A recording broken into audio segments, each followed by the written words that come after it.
తెలంగాణ తిరుపతిగా ప్రసిద్ధికెక్కిన మన్యంకొండ దేవస్థానంలో బ్రహ్మోత్సవాలు మొదలయ్యాయి. కొలిచిన వారికి కొంగు బంగారమై కోరిన కోరికలు తీర్చే కల్పవృక్షమై విరాజిల్లుతున్న వెంకన్న దర్శనం కోసం భక్తులు క్యూ కట్టారు. ఈ నెల 7వ తేదీ వరకు జరగనున్న బ్రహ్మోత్సవాలకు అధికారులు పూర్తి స్థాయిలో ఏర్పాట్లు చేశారు.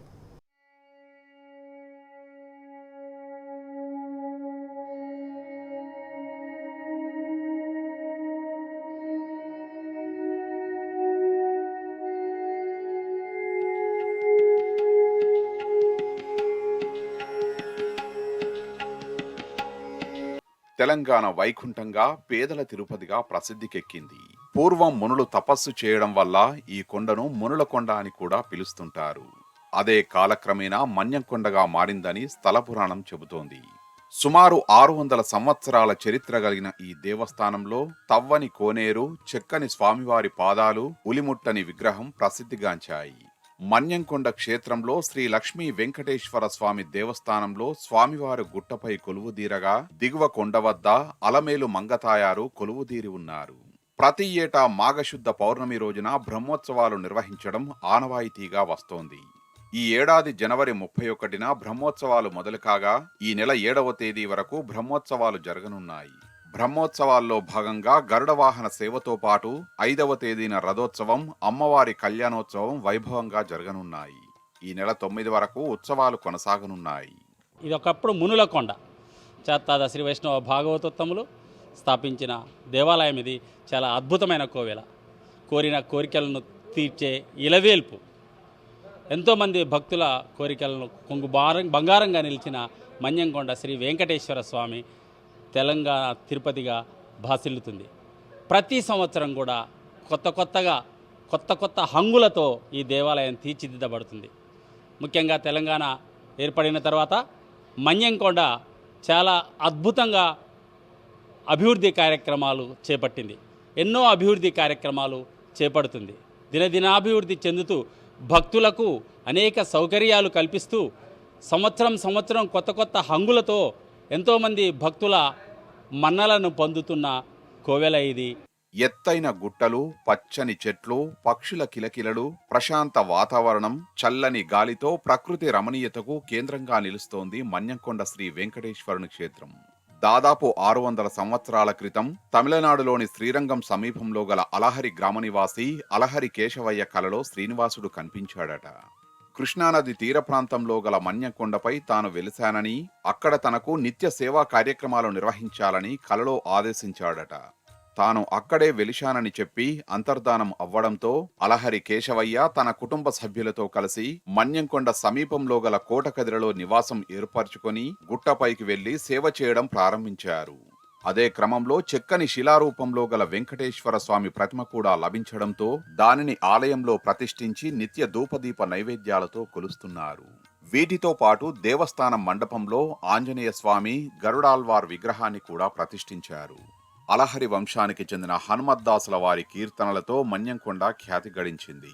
హనుమద్దాసుల వారు స్వామివారికి సంబంధించి దాదాపు 300 కీర్తనలు రచించారు. గద్వాల, వనపర్తి సంస్థానాధీశులు మన్యంకొండ అభివృద్ధికి కృషి చేశారు. ప్రతి శనివారం తిరుచి సేవ, ప్రతి పౌర్ణమికి స్వామివారి కళ్యాణ మహోత్సవాన్ని నిర్వహిస్తారు. మొట్టమొదట ఇది మునుల కొండ, అంటే మునులు తపస్సు చేశారు. ఆ యొక్క తపస్సు మెచ్చి స్వామివారు తిరుమల నుంచి పాదాచారు వచ్చినట్టు స్వామివారి పాదాలు ఉన్నాయి. అదేవిధంగా కోనేరు కూడా స్వామి పాదం ఉంది, అది తప్పని కోనేరు. స్వామివారు గుహంత్రభావం వెలిశాడు. గుహ కూడా స్వామివారి ఆదిశివతాలను స్వామివారు ఉంటాడు. ముఖ్యంగా 4 నిదర్శనాలు స్వామివారి దగ్గర: కట్టని గుడి, ఉలిముట్టని స్వామి, తవ్వని కోనేరు, చేయని పాదాలు. ఈ 4 నిదర్శనాలు. మొట్టమొదట ఇక్కడ మూల విరాట వెలిసినట్టు స్వామివారు ఈ వంశకులు, అంటే ప్రస్తుతం చైర్మన్ గారు మధుసూదన్ కుమార్ వాళ్ళ యొక్క వంశస్థులో వాళ్ళు మొట్టమొదట అలహరి గ్రామం, తమిళనాడు శ్రీరంగం దగ్గర వాళ్ళ వంశస్థులో కేశవనే స్వామిగా అర్చక స్వామివారికి స్వామివారి స్వప్నం చెప్పాడు. స్వప్నము అజ్ఞానుసారం అక్కడ నుంచి ఇక్కడ నడుచుకుంటూ వచ్చి కోట గ్రామాల నివాసం ఏర్పరచుకొని ప్రతిరోజు కూడా మూల విరాటను సేవించాడు. తదుపరి కొంతకాలం తర్వాత తీర్థయాత్ర సందర్శిస్తే కృష్ణానదిలో సూర్యభావాన్ని అర్ఘ్యమిషన్ చేతిలో కొట్టాడు స్వామివారు. ప్రతిష్ఠ స్వామివారు కూడా శ్రీదేవి విదేశ సమేతంగా ఉంటాడు. అభివృద్ధికి నోచుకున్నటువంటి పేదల తిరుపతి అయినటువంటి శ్రీ లక్ష్మీ వెంకటేశ్వర స్వామి యొక్క మన్యంకొండ అయినటువంటి స్వామివారి యొక్క ఉత్సవాలకు గాను స్థానిక మంత్రివర్యులు శ్రీనివాస్ గౌడ్ గారు గత కరోనా తర్వాత అతి వైభవంగా బ్రహ్మోత్సవాలను జరిపిస్తున్నాడు. అభివృద్ధి కార్యక్రమాల్లో, అభివృద్ధి పనులలో పాల్గొంటూ ఎటు చూసినటువంటి భక్తులకు సౌకర్యార్థము వసతి గృహాలు కానీ, మంచినీటి వసతులు కానీ, రోడ్డు విస్తరణలు కానీ, అదేవిధంగా దూర ప్రాంతాలటువంటి వాటికి షెడ్లు ఎన్నో రకాలుగా ఏర్పాటు చేయడం జరుగుతుంది. మన్నెకొండ స్వామి టెంపుల్కి మేము ప్రతి సంవత్సరము ప్రతి దానికి వస్తూ ఉంటాము. మన్నెకొండ టెంపుల్ ఇంతకంటే ముందు ఇంత అభివృద్ధి లేకుండే. మరి గౌరవనీయులు మంత్రి గారు శ్రీనివాస్ గారు మంత్రి అయిన తర్వాతనే ఆయన కాన్స్టిట్యూన్సీలో ఉన్న దేవాలయం కాబట్టి సార్ చాలా శ్రద్ధ తీసుకొని ఈ ప్రతి సంవత్సరం ఇంత దినదిన అభివృద్ధి చెందాలని చెప్పే ఉద్దేశంతోనే సార్ దీనికి ఎక్కువ నిధులు పెట్టుకొని ఖర్చు పెట్టి తిరుపతి తిరగకుండా మన్నెకొండ అనే ఉద్దేశంతోనే తిరుపతి ఊరిలో అందరూ కూడా మన్నెకొండకు రావాలనే ఏకైక లక్ష్యంతోనే సార్ పెట్టుకొని దీన్ని ఎక్కువ డెవలప్ చేస్తున్నాడు. అసలు ఇంత డెవలప్ అయితే అనుకోని ఎవరు కూడా కలగలేరు. తెలంగాణ రాష్ట్రం ఏర్పడిన తర్వాత మన్యంకొండ దేవాలయానికి మహర్దశ పట్టింది. పర్యాటక శాఖ మంత్రి శ్రీనివాస్ గౌడ్ ప్రత్యేక చొరవతో దేవాలయం రూపురేఖలు మారిపోతున్నాయి. మన్యంకొండ దేవాలయాన్ని 80 కోట్ల రూపాయలతో అభివృద్ధి చేస్తున్నారు. 50 కోట్ల రూపాయలతో రోప్వే, 10 కోట్ల రూపాయలతో అన్నదాన సత్రాన్ని నిర్మించనున్నారు. అంతేగాక మరో 15 కోట్ల రూపాయలతో టూరిజం హోటల్ను నిర్మిస్తున్నారు. అలువేలు మంగ దేవాలయం దగ్గరలో 63 అడుగుల ఆంజనేయ స్వామి విగ్రహం, 100 పెళ్లిళ్లు ఒకేసారి జరిగేలా పెద్ద షెడ్లను నిర్మిస్తున్నారు. మన్యంకొండను మినీ తిరుపతిగా, తెలంగాణ తిరుపతిగా భక్తులు కొలుస్తుండడంతో ప్రభుత్వం భారీగా ఏర్పాట్లు చేస్తోంది. తీరితే తిరుపతి, తీరపోతే మన్యంకొండ అనేది నాను ఉండేది.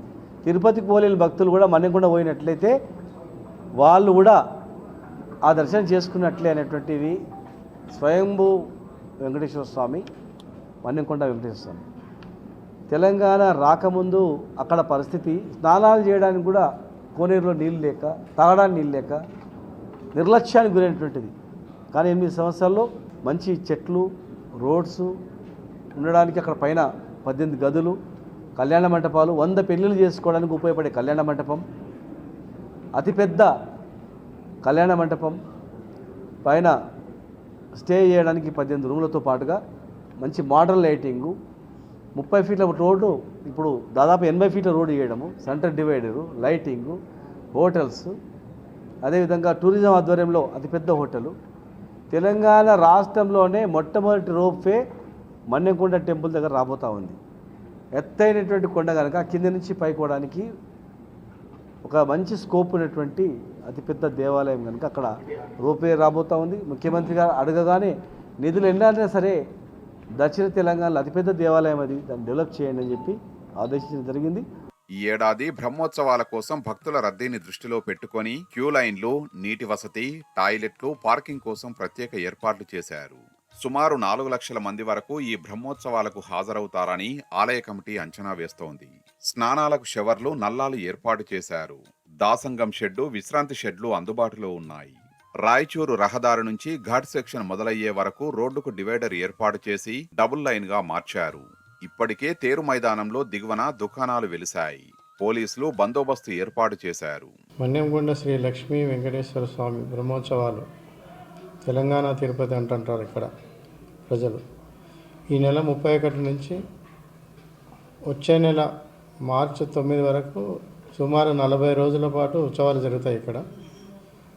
స్వామివారికి సేవలు ఈ నెల 31 నుంచి 7 తారీఖు వరకు, ఫిబ్రవరి 7 వరకు మామూలుగా వాహన సేవలు ఉంటాయి.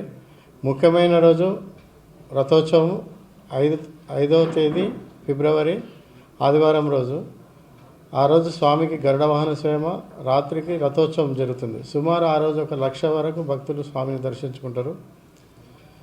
మరియు అమ్మవారి కళ్యాణం వచ్చే నెల మార్చి 5 నుంచి 9 వరకు, 7 తారీఖు మంగళవారం అమ్మవారి కళ్యాణం ఉంటుంది. ఆ రోజు బ్రహ్మాండంగా ఈ బ్రహ్మోత్సవాలు ఈ చుట్టుపక్కల ప్రజలే కాకుండా తెలంగాణ, ఆంధ్ర, కర్ణాటక, మహారాష్ట్ర నుంచి కూడా భక్తులు మొక్కుబడులు ఇక్కడికి వచ్చి స్వామిని సేవించుకొని తీర్చుకుంటారు. తిరుమలకు వెళ్లి శ్రీవారిని దర్శించుకోలేని భక్తులు మన్యంకొండకు వెళ్లి మొక్కులు చెల్లించుకుంటూ ఉంటారు. అలాంటి పుణ్యక్షేత్రంలో జరిగే బ్రహ్మోత్సవాలకు తెలుగు రాష్ట్రాలతో పాటు పొరుగున ఉన్న రాష్ట్రాల నుంచి కూడా భారీగా భక్తులు హాజరవుతున్నారు.